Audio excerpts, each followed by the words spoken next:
Hello everyone, welcome back to the class. आज के इस वीडियो में हम लोग चैप्टर 2 को आगे कंटिन्यू करने वाले हैं, जिसमें हमारा आज का टॉपिक रहने वाला है बैलेंस डाइट, मतलब संतुलित आहार। तो चलिए स्टार्ट करते हैं।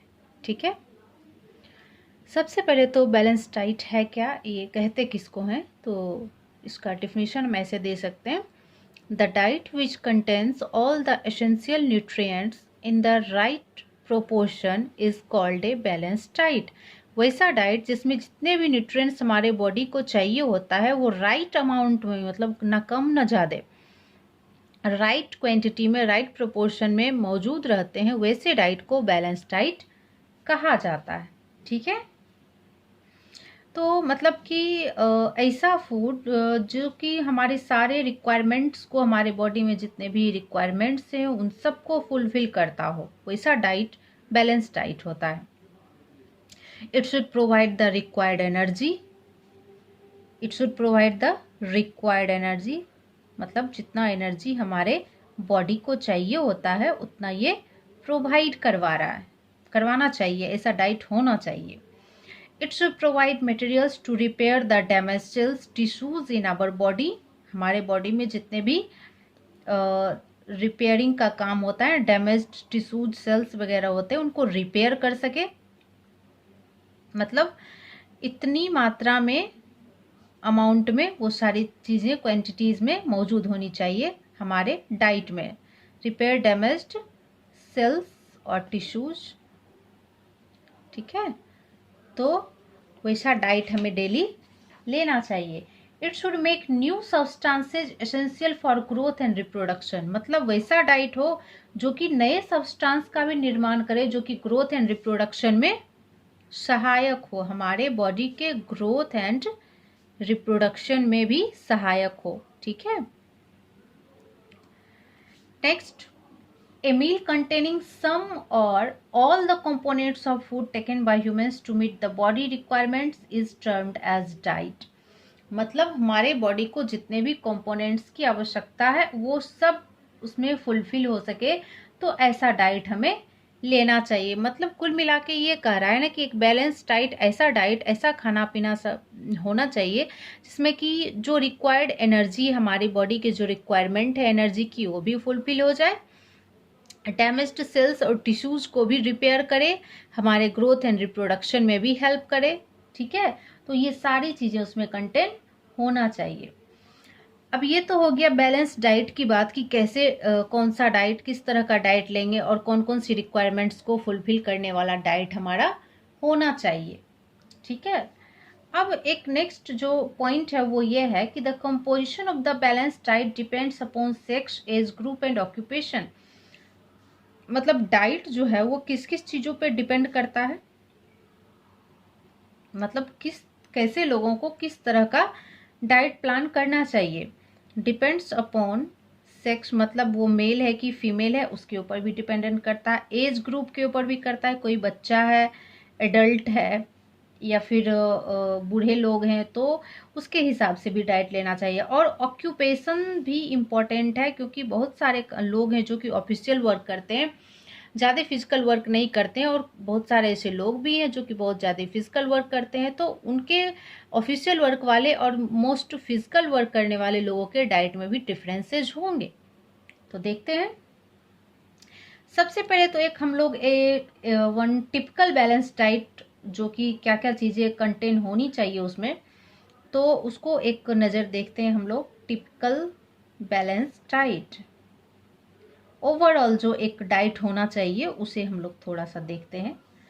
तो इसमें ना बारी बारी से देखेंगे कि किस कंपोनेंट की कितनी मात्रा होनी चाहिए। तो फर्स्ट कंपोनेंट हमारा कार्बोहाइड्रेट्स है, और ये 60% होना चाहिए एक टिपिकल डाइट में। सेकंड हमारा फैट्स आता है, और ये 15% होना चाहिए। प्रोटीन, ये कितना होना चाहिए, ये 25% होना चाहिए। ठीक है, उसके बाद आता है मिनरल्स, उसके बाद आता है विटामिन्स, रफेज, ठीक है। एज पर in the above mentioned components, ये सब ऊपर जो कंपोनेंट्स मेंशन किए गए ना उसके हिसाब से ये सब होना चाहिए। ठीक है, ये तीनों कंपोनेंट्स जो है उसके हिसाब से ये तीनों भी हमारी डाइट में होना चाहिए। और मोस्ट इम्पॉर्टेंट चीज़ जो है वो है सफिशिएंट वाटर, तो मोस्ट इम्पॉर्टेंट है, सफिशिएंट वाटर तो होना ही चाहिए। ठीक है, तो अगर कोई बच्चा है जो कि 10 या 12 इयर्स ओल्ड है तो उसे किन किन चीज़ों की कितनी मात्रा की आवश्यकता होती है। और हाँ, वो डिपेंड करता है कि वो बच्चा हो चाहे अडल्ट हो, वो वेजिटेरियन है या फिर नॉन वेजिटेरियन है, क्योंकि वेजिटेरियन एंड नॉन वेजिटेरियन में भी वेरी करता है। ठीक है, तो उसके हिसाब से आप डाइट प्लान कर सकते हो, एज ग्रुप के हिसाब से डाइट प्लान किया जाता है। ठीक है, आपने सुना होगा कि डाइटिशियन के पास जा रहा है कोई, अंडरवेट हो रहा है या ओवरवेट हो रहा है, तो डाइटिशियन से कंसल्ट करने के लिए जा रहा है कि वही हमें कैसा डाइट प्लान करना चाहिए, कैसे डाइट लेना चाहिए ताकि हम फिट रह सके। तो एज ग्रुप के हिसाब से वो प्लान करके आपको बताता है। ठीक है, उसके बाद है कि deep fried and roasted food loss their nutritive value. जितने भी डीप फ्राइड फूड होते हैं ना या फिर रोस्टेड फूड होते हैं उनमें न्यूट्रिशन वैल्यू नहीं के बराबर होता है। So such food should be avoided. तो ऐसा करें आप लोग कि ऐसे फूड्स को अवॉइड करें, ना ही डीप फ्राइड फूड लें, ना ही ज़्यादा रोस्टेड फूड का सेवन करें। हाँ, मानते हैं कि ये खाने में बहुत ही टेस्टी होता है बट हमारा हेल्थ ज़्यादा इम्पोर्टेंट है।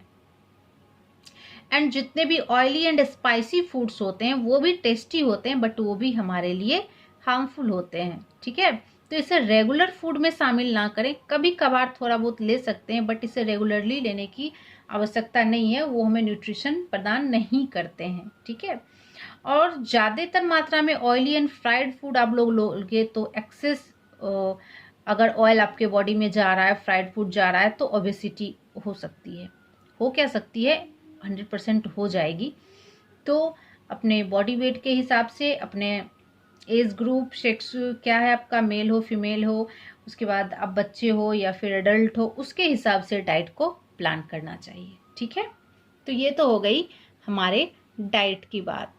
आगे जो हमारा टॉपिक होगा वो होगा under nutrition and mall nutrition. तो फर्स्ट हम लोग पढ़ते हैं अंडर न्यूट्रिशन के बारे में।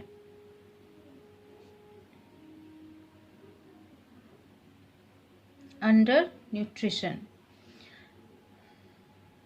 प्रीवियस सेक्शन में हमने पढ़ा है कि स्टे हेल्दी रहने के लिए we should take balance diet in the required amount की। अभी अभी हमने पढ़ा कि रिक्वायर्ड अमाउंट में बैलेंस डाइट हमें लेना चाहिए हेल्दी रहने के लिए, और रिक्वायर्ड अमाउंट से कम अगर जो हम डाइट प्लान करते हैं तो मेक श्योर कि वी विल वीक एंड सिक, हम लोग कमज़ोर हो जाएंगे और बीमार भी पड़ जाएंगे। तो जितने हमारी बॉडी की रिक्वायरमेंट है उस हिसाब से हमें खाना तो बिल्कुल लेना ही चाहिए। Such an unhealthy state of the body due to the intake of lesser quantity of food is called undernutrition। तो इसको हम ऐसे डिफाइन कर सकते हैं कि state of the body या condition of the body due to the intake of lesser quantity of food is called undernutrition।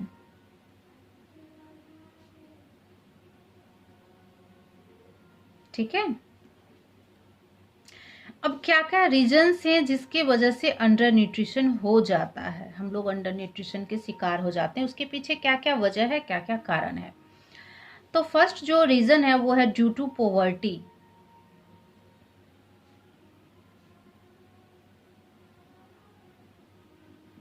जो गरीब लोग होते हैं है ना, वो एबल नहीं होते हैं रिक्वायर्ड फूड क्वांटिटी को खरीदने में।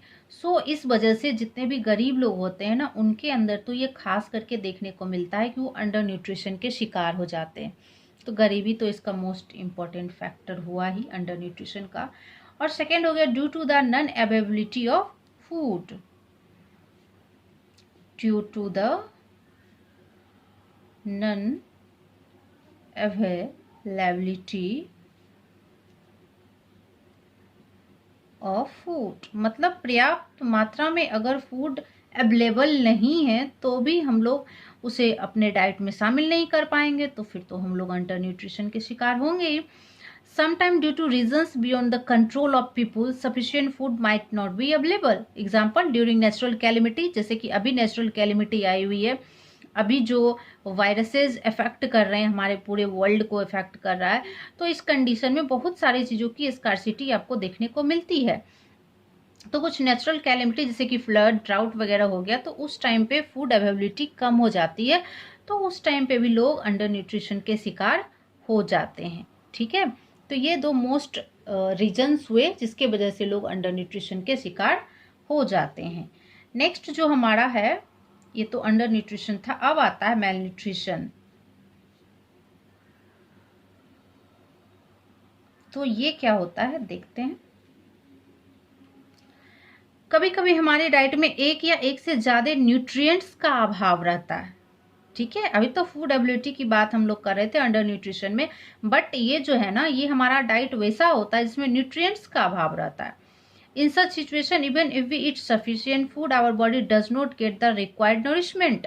क्योंकि हम पेट भर खाना खा रहे हैं बट न्यूट्रिशन का अभाव है उस खाने में, तो हमारे बॉडी को सफिशिएंट मात्रा में नरिशमेंट नहीं मिल पा रहा है। As a result we may get weak और फॉल सिक, जिस वजह से हम लोग कमजोर पड़ सकते हैं और बीमार भी पड़ सकते हैं। तो such a condition in which people become weak and sick due to the lack of one or more nutrients in one's diet is termed as malnutrition. मतलब ये कौन सा कंडीशन हो गया? People become weak and sick due to the lack of one or more nutrients। ठीक है, तो ये कंडीशन क्या कहलाती है? मेलन्यूट्रिशन कहलाती है। ठीक है, तो मेलन्यूट्रिशन जो है या तो केयरलेसनेस की वजह से होता है या फिर लैक ऑफ एजुकेशन की वजह से होता है। हम लोग केयरलेस रहते हैं, कुछ भी खा लेते हैं, ये बिना जाने कि उससे हमको नरिशमेंट मिलेगा या नहीं मिलेगा, या फिर लोगों के पास एजुकेशन का अभाव है, उन्हें पता नहीं है कि हमें डाइट में क्या लेना चाहिए क्या नहीं लेना चाहिए, तो इस वजह से भी लोग इसके शिकार हो जाते हैं।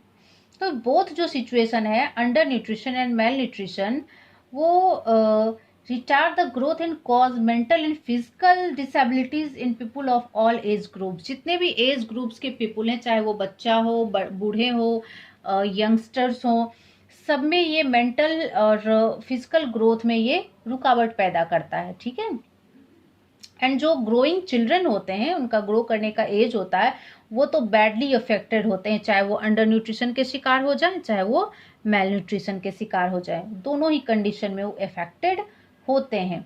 जैसे कि if a child gets lesser carbohydrates, अगर किसी बच्चे को कम क्वांटिटी में कार्बोहाइड्रेट मिल रहा है एंड प्रोटीन, उसके डाइट में प्रोटीन और कार्बोहाइड्रेट की कमी है, तो वो protein energy mail nutrition PEM का शिकार हो जाएगा।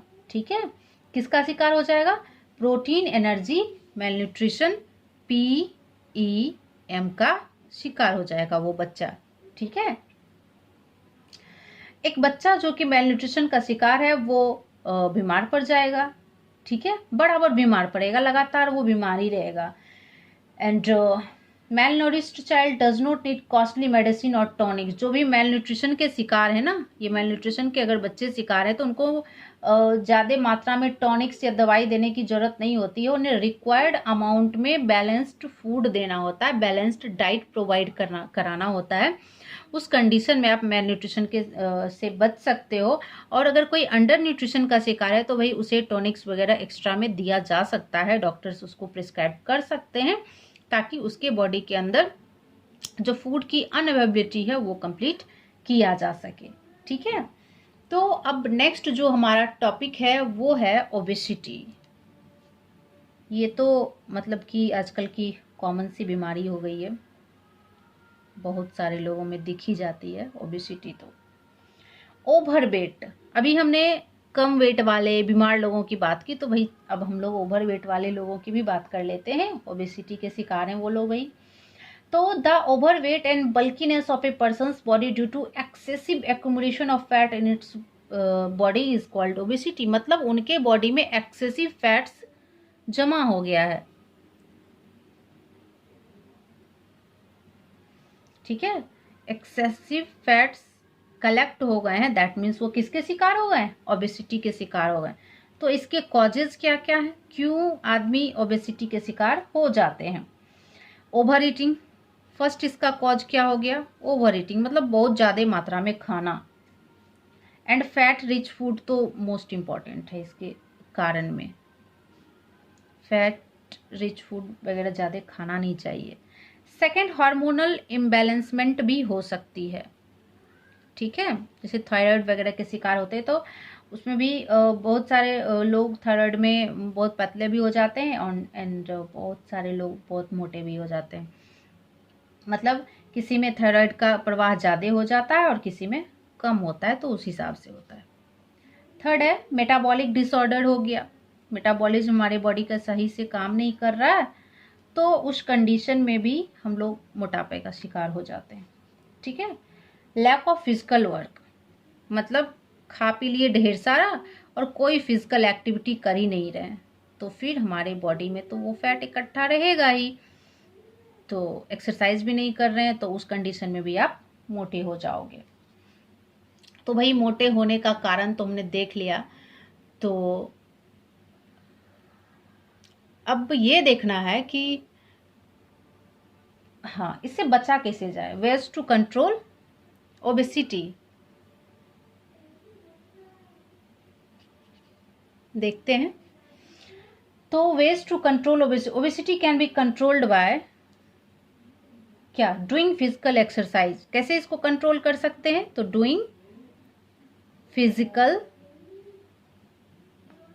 एक्सरसाइज, ज़्यादा मात्रा में एक्सरसाइज करके हम इसको कंट्रोल कर सकते हैं।